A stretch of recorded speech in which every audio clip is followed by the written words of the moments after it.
switch it up, switch it up, switch it up. What's up, y'all? So today's video is going to be an in-depth video about highlighting and contouring.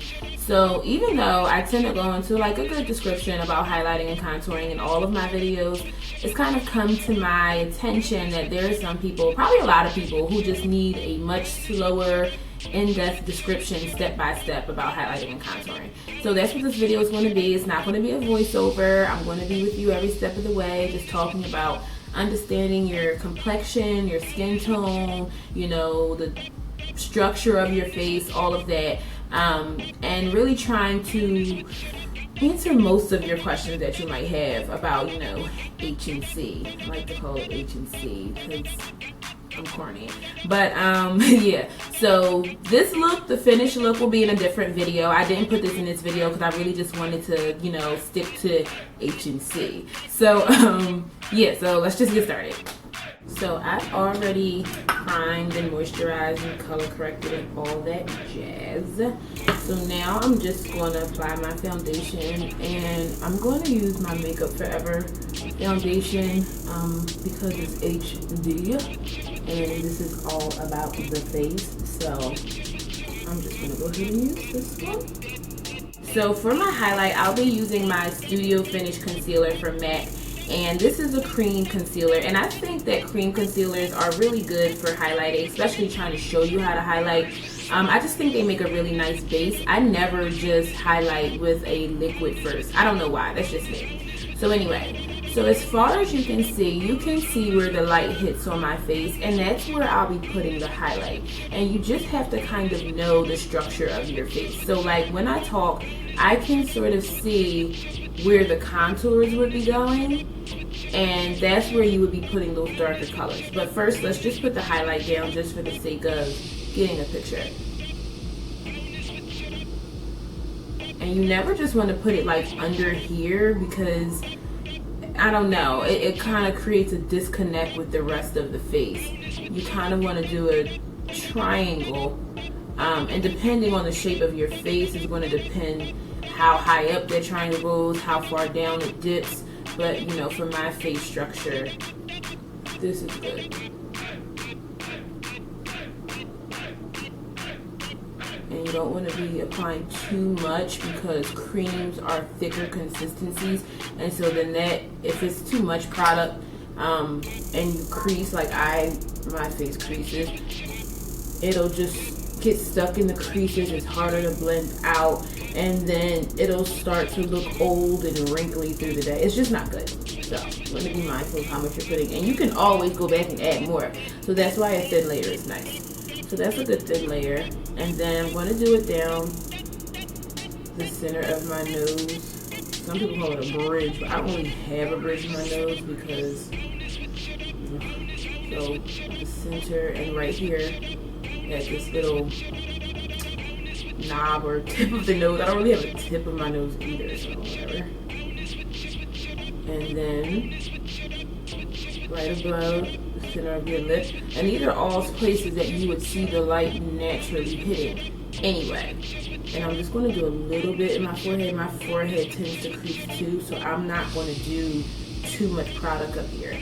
I'm also going to apply it right under where I would be putting my contour, because that's going to help the contour pop more with that contrast between the two colors. And I'm going to do the same thing on this side. Just kind of bring it down a little bit.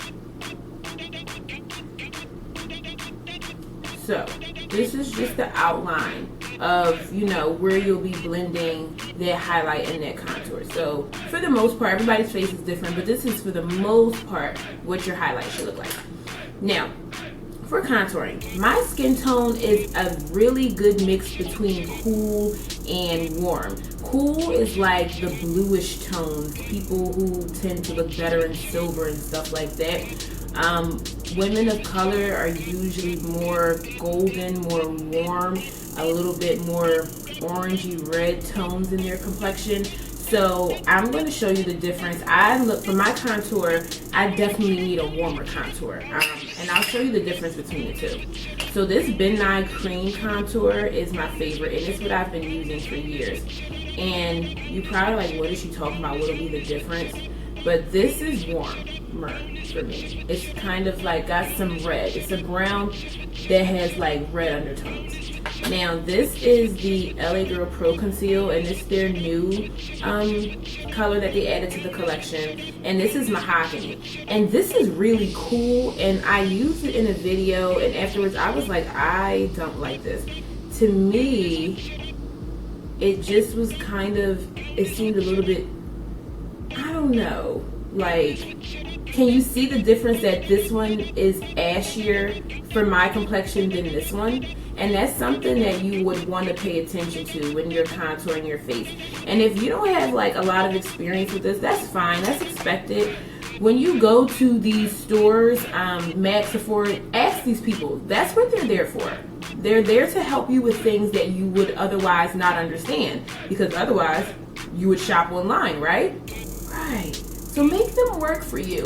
And if they start to get frustrated, or you know, they don't seem like they really have the time, find somebody else or come back on another day, because you do not want to become a victim of girl just buy it. And girl just buy it means they just kind of rush you into buying it, and you get home and you're like, what's this on my face? So you really need to make them work for you. Ask the questions you have. I will go in on a day that you have off and no makeup, and maybe go in the morning or something where it's going to be less people, and really ask the questions that you have, because you don't want to get home with something and you don't know how to use it, or it's the wrong tone, or it doesn't look good, it's not good for your skin, and you're stuck with it. So I would definitely ask about tones. This is definitely a better tone for me than, whoops, this one. And I tried this in a video, and after I was like, we won't be doing that again. So this is better for me. So I'm going to be putting this contour right under that cheek highlight and dragging it towards my mouth. Also going to be going around here and getting it as close to my edges as possible. That's how you stop yourself from looking like you have a mask on. So I see people sometimes, the makeup seems like it stopped right here, and then there's just skin. You don't want that. You might have to get in your edges. Sorry about that, girl. That's why I slay the edges after I slay the face. You don't want to do them and then have to redo them, put more heat on them. And I'm just going all the way around. So it's almost like I'm making like an E, because then you go back, like, I don't know if that's a cursive E. I don't know. I don't write it cursive. But you want to bring it down here, because you're also going to want to kind of contour that jawline as well. Now, if you want your jaw super, super contoured, you can bring that contour up to create that illusion of a shadow. It's up to you. Also want to go around the chin. And be careful, because you can really change, I mean, you can really change the structure of your face with contour. That's the whole point of it. So, I don't know, get a little, experiment a little bit. Now, you definitely want to follow your own face structure, okay? Your face structure, not Kim Kardashian or Caitlyn Jenner's or whoever, your face structure. But sometimes, like, I don't know why I tend to want to be more angular in the winter and the fall. So I'll kind of like do that. See how I like stuff my cheeks in a little bit. And maybe contour there a little. Just a little though. But yeah, so knowing your tones are important. So you can see that on my face, that looks good. This would have made me look ashy before I even started blending. And you can learn about this by doing, Sephora has this thing, I don't know, this little machine, and the lady, it's like a little Men in Black thing. She put it on my face, sucked the skin off, that's what she said, and then it like told me what my tones were or whatever. And I already had a pretty good idea, but it was some new little gadget, and I just wanted her to use it on me. But it worked. It'll tell you if you're warmer, if you're cooler, and then that'll definitely help you when you're buying products. So what I did was I took a beauty blender and I dampened it a little bit with a finishing spray. You can use a fixing spray as well. And what I'm going to do is I'm going to bounce this along the makeup. And what this does is it's patting the makeup into my face, and it's blending it, but it's not smearing it all over, okay? So it's patting, pat, pat, pat, And if you are newer at this, take your time. There is no rush. As you get better, and I forgot to contour my nose, and I, of all people, have no business forgetting to contour my nose, so I'll go back. But you just want to pat. Now also, you can highlight first, blend that, and then put your contour down. And that's what you've seen me do in a lot of my videos. And I think it helps to keep you from smudging the makeup too much. And another trick that I'll show you guys is I'm going to take a little bit of my foundation and I'm going to put it on my hand. So I'm going to work my forehead, highlight out. I'm going to work on blending that, blending that, blending that. And I'm just continually bouncing that. And if the beauty blender starts to feel dry, you can go in and you can re-wet it. You can use 2 beauty blenders, one for the areas that you're highlighting, one for the areas that you're contouring. If you're too worried about smearing the colors, it's up to you. So I'm taking that, and now I'm also going to take this along the contour.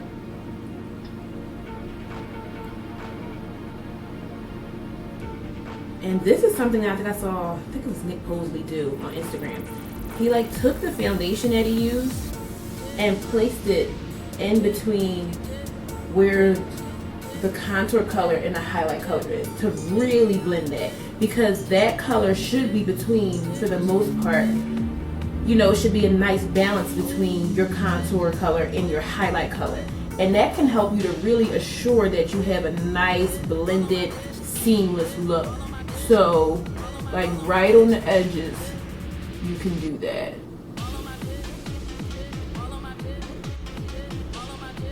And you know, evaluate, so you can stop and go, yeah, I want some more of a highlight, and put a little bit more on. That's why I said, you know, don't put down one thick layer first, because then you're kind of committed to that. If you do a thin layer and build up, build up, build up, what that'll do is make it look more natural anyway, and then you'll have more control over what you're doing, rather than smearing on a whole layer of highlight and then you have way too much makeup on. And that's when I guess when people say their face feels heavy, when they say like my face feels heavy from a bunch of makeup, I personally, excuse me, never had my face feel heavy. I mean, I'll weigh my face after this to see if it weighs more than before I started, but maybe that's what they mean, that there's so much makeup caked on your face.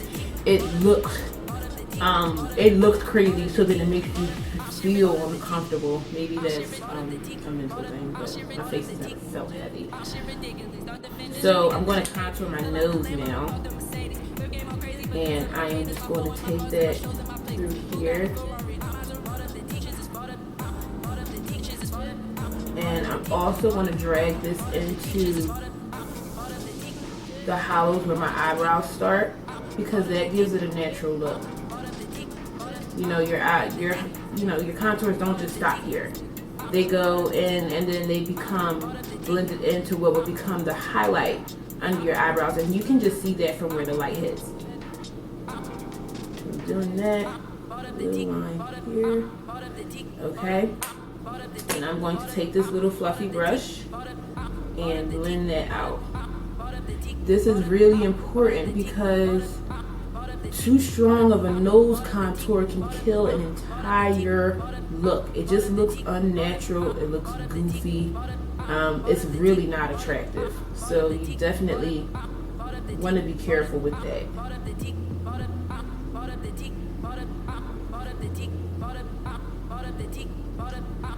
Now, if you feel like one tool is not getting the job done, go in with something else.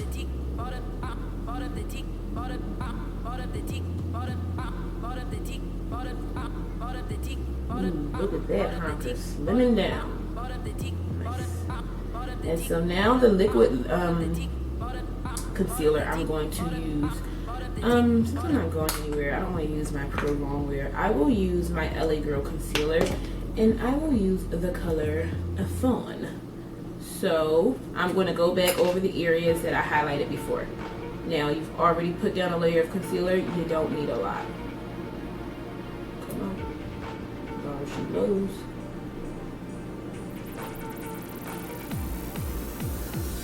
Once again, sparingly is caringly. That's not a word, but we'll let it go. When you watch anybody's videos, even myself, be mindful of face structure and remember your face structure, and you'll start to learn that as you get better. But what some people can do for their face may not work for you, and so you shouldn't be following any video exactly anyway, because everybody's different. Okay, and like I said, gold, more of a golden tone. As you can kind of see on my chest, like my chest is kind of has a golden tone. That's that, you know, brown sugar honey thing that women of color got inside of us, you know what I'm saying? But like you can see the golden tones in it, so that's the kind of, you know, tones I want to go for with the products that I use, because highlighting and contouring is adding radiance and dimension back to your face after you've applied a full coverage product on your face. So that's what it's supposed to be doing. It's actually supposed to be giving you back some, you know, natural features that you've taken away when you've placed, you know, that foundation all over, because that foundation makes you one color. Highlighting and contouring is bringing back the dimensions, bringing back the different shades in your face. So you want to make sure you're using the right shades, because you're supposed to look more natural. I mean, I obviously have makeup on, but it shouldn't look like a paper plate. So this is a expert face brush from Real Techniques. It's very affordable and it's really nice. A little bit of that moisture off, and now I'm pushing it up because I want it to meet my highlight. And so you may find that this is more comfortable for you than using a beauty blender. You may find that it's not. You may find yourself like myself using both.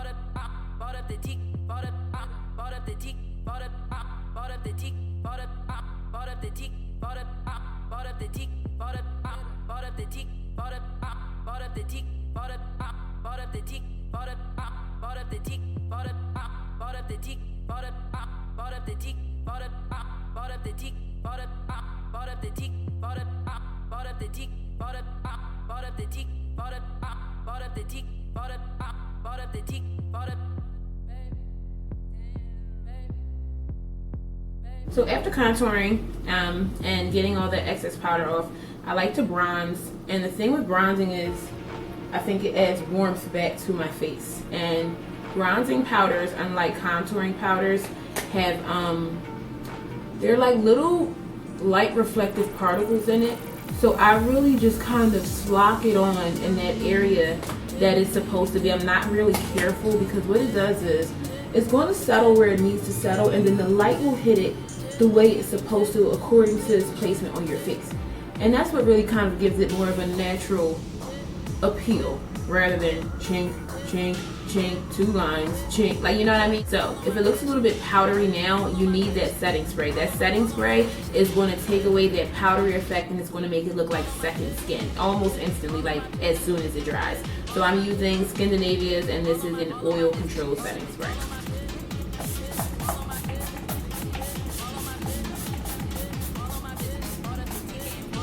Now just take a few minutes to bask in the ambiance. Wet. This looks fabulous, doesn't it? This looks disgusting. It looks horrible. But once it dries, 3 snaps in the circle. So I've done all the highlighting and contouring, and then this is the finished look that'll be in a separate video. But I do hope that that kind of helped people. I see a lot of people say, you know, highlighting and contouring for dummies, and you aren't dummies, you just don't know. So this is highlighting and contouring for don't knowers or beginners, Annies, whatever you want to call it. But I hope that this really did help. So if you have more questions after this, just leave them in the comments or whatever, however else you all contact me. And let me know, because I definitely want you all to not be lost when you watch my videos. So I know I kind of speed through it in the other ones. So that's why this one a little slow-mo, a little one-on-one, a little girl talk, you know. Grab your wine while you watch the, actually don't. I tried that in Atlanta, you know, drinking and slaying, the little prep and prime, I would like to say. It was awful. It took like 4 hours and my face was still a mess afterwards. So don't put the wine down, girl. You don't need it for this. Just go ahead and just watch and learn. Don't pick the wine up because it's gonna be a mess. But anyway, so I hope this helped. And if you have any questions, just let me know. And if you want to see the finished look with this, with the eyes, the lips, everything else, then you can go check out the next video. So like, comment, subscribe, you know the drill, and slay on, Slayas.